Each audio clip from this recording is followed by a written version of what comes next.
Hello, good afternoon everyone, and welcome to our workshop, Collaborative Working and Learning through Student Peer Assisted Learning. Officially there should have been some filming happening during this workshop. I don't know whether it's going on or not, but if there's anyone that has any reservations about filming, we've been told that the filming is only going to be for the presenter. So I just wanted to let you know about that, if we get anyone coming along for the filming. In our session we're going to have 20 minutes presentation, and then we're going to have time for questions and answer. So today we welcome Dr. Claire Bartram. She's a senior lecturer, School of Humanities. She has some fantastic students with her to assist her with her peer assisted learning focus. We have Lauren Miles and Sam Tate, who is here, but I'm informed according to the program that Blue Simpson and Joseph Sadek also contributed to the project. To you, thank you. Thank you very much. So this session has had a little bit of a history. We've had a little bit of change of personnel, we've had change of titles, change of direction, but what I really wanted to do this morning was to continue actually the celebration of the power mentoring that we've just had with the foundation year, and to talk about power mentoring, and particularly to think about the mentors themselves, but also to bring in some student feedback as well.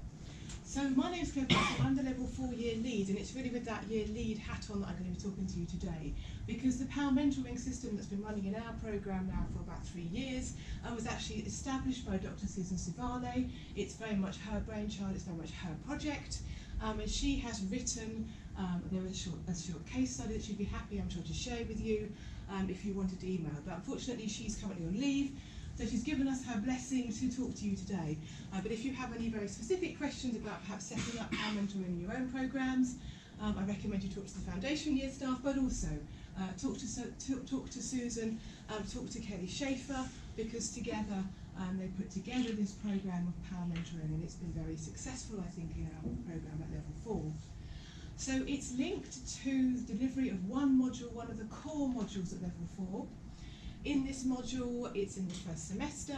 All the students, single and combined honours, take this module, and the power mentoring, which is optional, is offered after a 1-hour lecture every week. So every Monday or every Wednesday morning at 10 o'clock, every week there was an opportunity for any of our first years to go along to the power mentoring and to talk to peer mentors. And we have some brilliant peer mentors. Another reason for wanting to do this was just, to flag up the brilliant work that they do, and to say thank you particularly to our year 6 level 6 students, year 3 students who will be leaving, but who will have created a wonderful legacy at levels 5 and level 4 as well. So this is optional, but there's a good core of students that attend every week, and the power mentors offer different kinds of support.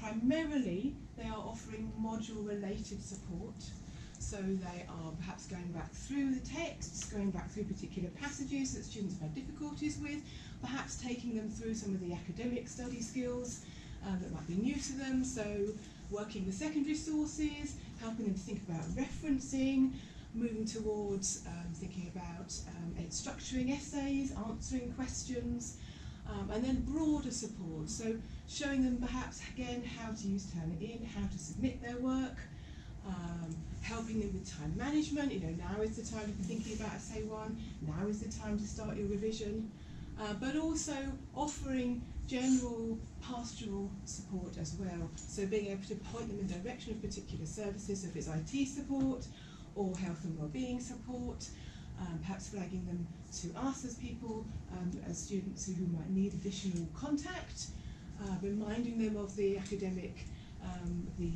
PAT system, the academic QT system, and generally helping them with their induction in that first semester.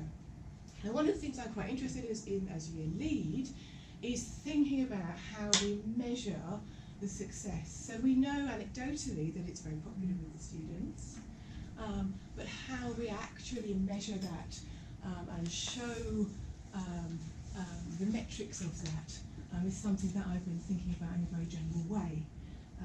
So one of the things I thought I would do is my first ever piece of statistical analysis. I am from a humanities background. I like to go to archives and read early modern manuscripts. I do not spend my time doing statistics working with Excel. It's not my forte. However, what I've done, if I can get this to work, is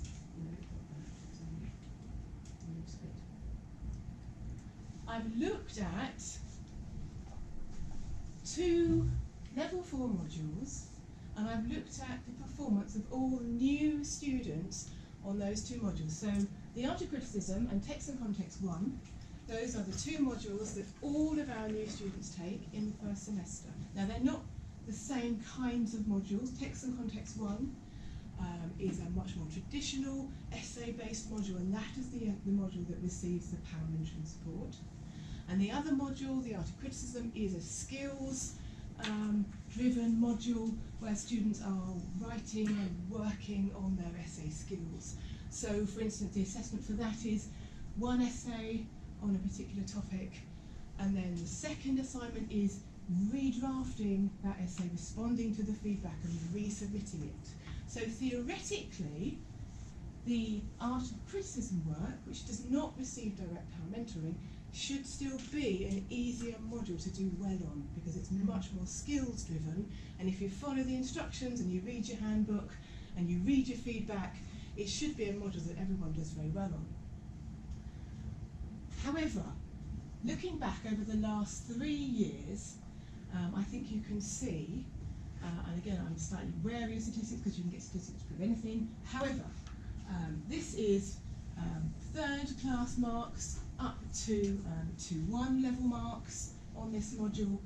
So we have students who are all new to these 2 modules, who are taking these 2 modules at the same time, and who all have submitted work, all the assignments for those 2 modules. You can see, I think, that if you compare performance between Art of Criticism and Text and Context, in each case we have a higher number of 2-1 level work. Now if I'd been cleverer, I would have been able to get all this on one table, but I'm not. So here is those stats again, but this also includes now the first class quality work. So you can see that in each case, except for this year when there wasn't any 2 class level work, but you've got a very high number of 2-1 level work, that the students are performing more strongly, more convincingly, and are scoring higher marks on the module where they are receiving the power mentoring. So this module is easier. They should be getting high marks on this, but I think it's the power mentoring that is enabling these students to perform very well. So I'm not an expert on statistics, but I think that is potentially quite compelling information. There is another way, I think, if I've got time, that we can think about how we measure the success and the impact of this power-assisted learning. And it comes from inviting students who've participated in it and students who have also participated as mentors to reflect on what they feel that experience has given them. And although Blue can't be here today, she has given us a short statement I'm going to read out about her experiences of power mentoring. So she was a mentee in the first year, she then became a mentor in the second year. She actually mentored students who became power mentors this year, and now in her 3rd year she's looking ahead to the world of work and looking ahead to graduation. And I did invite her to think about her experiences of being a mentor through the lens of those graduate attributes. But I think what is really, really interesting is that, as well as that, she, I think, unwittingly reflects a lot of the core aspects of the learning and teaching policy, and particularly those, what are they called, the 9 principles of learning. So I'm just going to read out what Blue says, and I'm going to flag things to you as I go through. and then I'm going to pass over to our two students who are going to offer their reflections. And it is very much students, partners in learning, because although I've made some suggestions, I don't know what they're going to say. And then we're going to have a little quick summary, and I'll get to the questions and open the floor as soon as we can. So this is Peer Assistend, third-year student, much slimmer, much more elegant than me, so just picture something else. Right. So she says, I can say with confidence that becoming a pal, a mentor, was one of the best choices I have made during my time here at Christchurch. It has positively shaped my way of thinking, not only about my studies, but about my future career paths, educating the whole person. One of the core principles, and clearly this is what she's claiming has happened to her. Never before had I even considered the option of teaching, and now I'm in the interview process and considering going to China to teach English as a foreign language. She says, I believe everything in our lives happens in order to guide you to where you should be, and for me, pal mentoring is one of those experiences. She described herself as once a shy student who rarely spoke out. I transformed myself into someone who could lead a class of 20 students, and becoming a pal enabled me to do this. Each session, I adapted my skill set to cater for the students, and to try to get the class to respond was a mission at first. This resolved itself as I built a rapport with each student, speaking to them one-to-one every week. This encouraged me to become more than an efficient communicator, but also a personal one. And I would say I approach helping others now with more empathy, patience and professionalism, following my experience as a pal. So all those graduate attributes of being adaptable, of being resilient, of being professional, of being self-reflective, are seen there, I think. My self-awareness developed through this experience as I had to maintain a professional yet approachable persona. I was leading sessions to some students older than myself, which was the most challenging aspect. However, I feel this was where I really grew as a person and where mutual respect formed between myself and my peers. Revisiting knowledge with an extra year's experience also allowed me to develop and create informed ideas with imagination and extra research. I was exploring my own study skills by realising how I worked well, so that I could articulate those and share those valuable skills with others. So I think, in terms of that supporting success criteria, she's really showing the way in which the pal mentoring skills have been useful to her. All the skills I've developed through becoming a pal will help me not only just if I do teaching English in China, but also many other situations too. Tasks such as interviews and presentations, I will now take an informed approach to those. I'll be able to communicate my points in a professional manner. I am so much more self-aware and thus able to adapt myself to each assignment as I had to do each week before being a pal. I perform without losing any of my developed and informed knowledge, but rather moulding the ways I present effectively to the situation. So I think there she's talking again about being adaptable, being able to be responsive to the particular demands of that situation. Working with my pal partner and other students has taught me a whole new range of skills that I'll be able to transfer to my working life after university, and I'm grateful for this experience. Furthermore, having had a pal myself during my first year was equally as important, as I took what I learned from them and transformed it to my own ideas, and then to my students, who also then became pals themselves. You can see, she says, a pattern forming of students passing their knowledge to each other in a wonderfully effective way that benefits us all for the future. I believe this experience has been invaluable, and I think it should be extended to other modules and other years. So I think there we're seeing employability skills, we're seeing resilience, we're seeing that self-awareness, we're seeing also those other bigger issues of education, the whole person, of creating learning communities, and supporting success. Lovely. Now I'm going to pass over to Sam, who's going to talk about his experiences as a first-year student. Hello. Sadly, Claire White interpreted dance off the table, so you will have to bear with me whilst I talk to you instead today. My name's Sam, and I'm currently studying in the first year of my English Literature degree. I did take part in the foundation year last year, so this is actually my second year here at Christchurch. I'm going to be speaking about my personal experience and the benefits of the PAL mentoring scheme. The concept of mentoring can be traced back to Greek mythology and the Odyssey, with Alcimus's son aptly named Mentor, who assisted the king in teaching, coaching, counselling and other things based on a relationship of trust and respect. Now we can fairly safely assume that things have changed over time, as I'm pretty sure that none of our mentors are in fact Athena in disguise. Nevertheless, the concept is still very similar, and we can see that the importance and influence of mentorship has been recognised for centuries. University at its core is a place for learning and development, where students are able to spend their time dedicated to their education and improving themselves.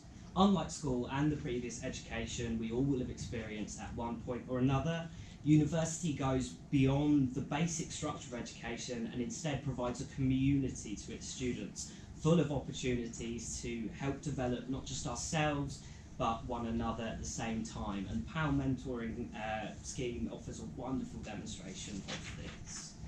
I have no issue in admitting that the step from foundation year to my first year of my undergrad degree did knock me off my feet a little bit. The work, as it should be, has been challenging and difficult to become accustomed to. The assistance of our PAL mentors for this year has been of extreme help. Whilst I love the selection of tutors that we have on the English Literature course, and they didn't tell me to say that, my constant arguing and questioning is often a little bit too much for some of our lectures. Having our mentors has been an invaluable. They have provided their time for arguments and debate to help strengthen my persuasions in reference to particular assignments. However, they've also been there to provide support and practical assistance. For instance, avoiding doing an assignment the night before it's due in has been covered at least once. Further, being able to inquire and pick the minds of fellow students, those who are still studying and have very recently been through the same processes and transitions that we are currently going through, has been essential in developing and assisting in educating us as individuals, as the whole person, as we talked about earlier. But not just in our strict disciplines, but helping us to adjust to uni life, encouraging us to think critically, pushing us to debate and question typical theories, and generally helping to try and reinforce the love for our chosen subjects. I'm firm in my belief that this is not just a one-way street, and our mentors are able to develop in the help and assistance that they provide us. I certainly like to think our mentors for the year, Joseph and Georgina, have found my contributions on Swift's modest proposal to be insightful, or at least as insightful as one's thoughts can be on Swift's rather unsettling essay. I look forward to taking on the challenge myself in the coming year and becoming a mentor to the soon-to-be first years. In doing so, I will be able to take part as an active role in the student life and attempting to help push for the course and university life to be held up to its potential. My hope in the future is to one day become a teacher and part of the education system that we all rightly view with such importance. With foresight, it's clear to see how the PAL Mentoring Scheme will greatly benefit myself in developing and preparing for this ambition. The scheme provides me with a chance to help and assist my fellow students in their studies and offer my time and advice to assist them improve their university experience on a whole, which will give me a chance to help develop and home in on the skills that will be an important part of my chosen career as a teacher. To conclude, I can say on behalf of my class that the PAL Mentoring Scheme has played a valuable and essential role in our development through our first semester, and we will continue to take full advantage of this during the rest of the year. Further, I look forward to providing this role to the next year of students and assisting them in their time at university. Thank you very much.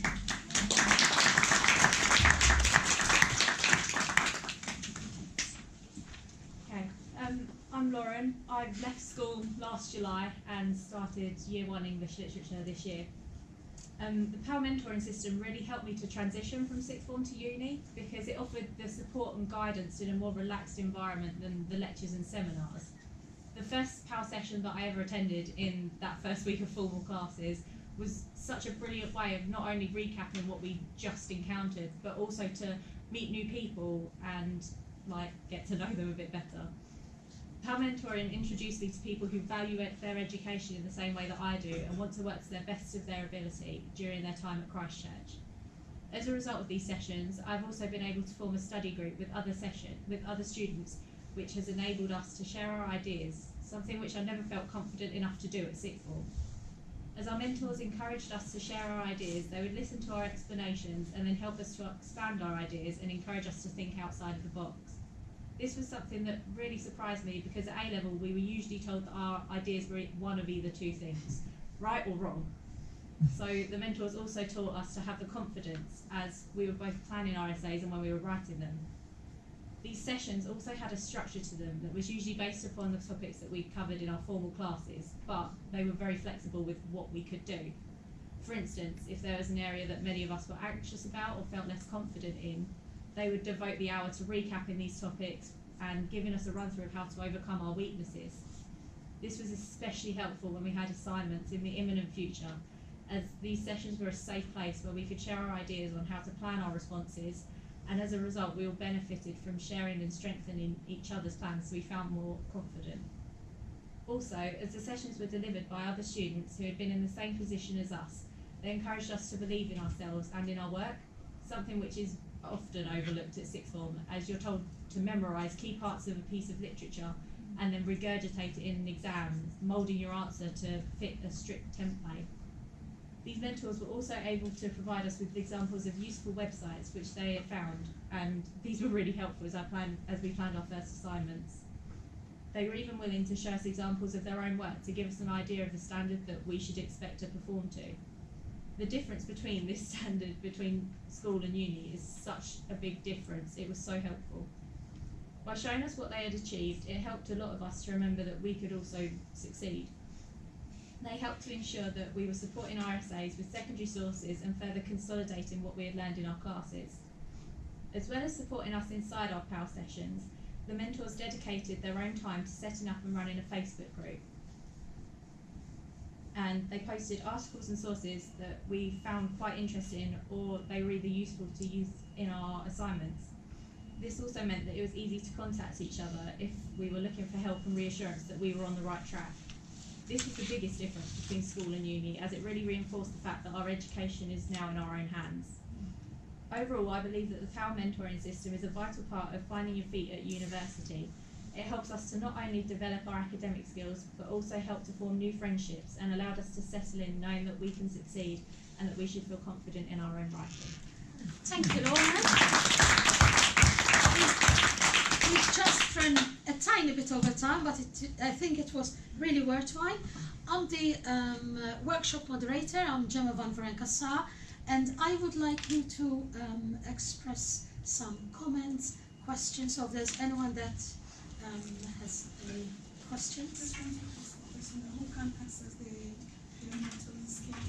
Who can access the PAL mentoring scheme? How does it work? I think the best thing to do is talk to Kelly Schaefer.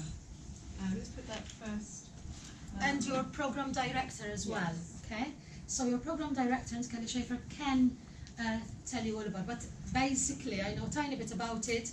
It's something that a program will decide to do. And it will be good if you start sort of pulling strings for that to happen in your program if you're excited about it. Thank you. Any other? What kind of numbers? You said it was a voluntary thing, this hour after the call lecture. What kind of numbers were you typically getting, and what was the sort of growth? How did it pan out? It relatively ranged between sort of 10 and 15. I think we averaged out about 12 people a session, which is fairly good for a volunteer thing. And that's 12 out of a cohort of? About 40. So then that's two groups. Yeah, in What's two the groups. I numbers? can't remember. So similar amount. Yeah, about so I reckon 12. probably half the cohort, a bit more than half the cohort. That's right. Engaging on a weekly basis. Often these things can end up as and there's nothing wrong with that as such, but the worried well turning up for more help. Were you also catching people you thought who really needed to be there? No, I mean, I don't think so at all. I think we all benefited from it quite equally. They tend to be quite not structured in the typical sense, but we would be able to go over what it was we had learned in our very recent lectures to just be able to bounce ideas off each other and sort of aim to where we want to be going with our assignments. Sorry, it's lots of supplementaries. It's just to get the shape of the thing. I think there's mentoring training, isn't there? Yes, there is. What of that, either of you, did you find most useful from the mentoring training? What did you find you were applying most? I mean, for me it's a little bit tricky because the training for me wasn't stuff that I really liked or engaged with, honestly. It's a lot of like posters, and for me I kind of, especially with literature, I just kind of found that like just re-engaging with the text was really fun. I mean, what those trainings were good for was working out how to deal with, say you get a big turnout of 15 to 20 people, working out how to then divide them up and use their time most effectively, because you're not there to lecture them, you're not there to speak at them.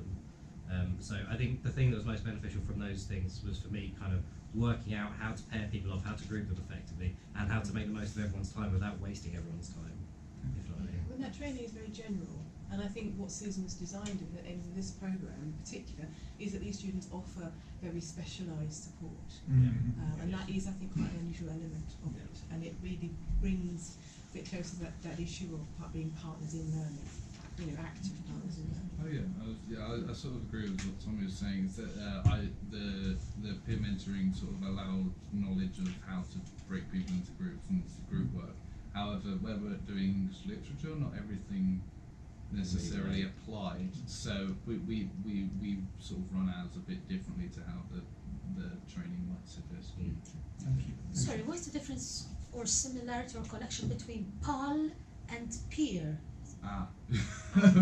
So PAL just PAL is just peer assisted learning. Okay, so PAL is the process, and the peer mentor is the actual scheme. So No, they're two separate things.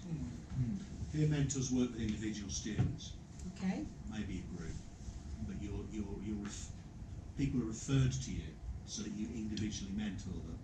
Whereas PAL is to work specifically with groups of students in an academic setting. Yes, so this has been in reference to one particular core subject that we've had throughout the first semester, and they've helped us week by week to understand and develop in that as a group. and both are managed by Callie and her team. So it's good to sort of clarify that for the benefit of the students that are here, I think.